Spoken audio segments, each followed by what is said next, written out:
And I grew up in a funeral home.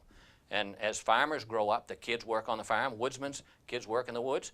I grew up setting chairs up, dusting, vacuuming, washing hearses every weekend, all of which I hated as a kid.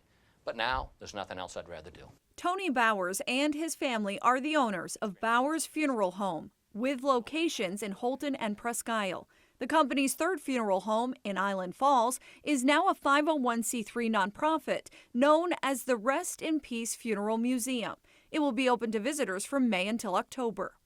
They can see the train box for shipping people by train, and my father used to do that a lot in Sherman Station. I've got World War I shipping containers. I've got an Oddfellows casket with a supposedly real skeleton in it.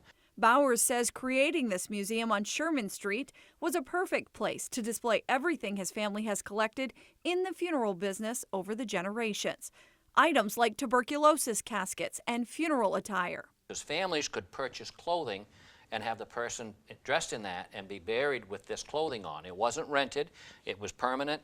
And see, back in the day, a lot of families only had work clothes and didn't even have Sunday go to meeting clothes. Bowers says although this is a museum, the building can still be used for funerals if need be. The funeral side can rent this museum to have funerals here still. And that's how I can help support it some. The funeral home rents the building, and I move everything I have on display into a back room. It doesn't matter what you do in life, you got to have fun doing it. I enjoy my work, and I enjoy the museum. I could never imagine not doing this.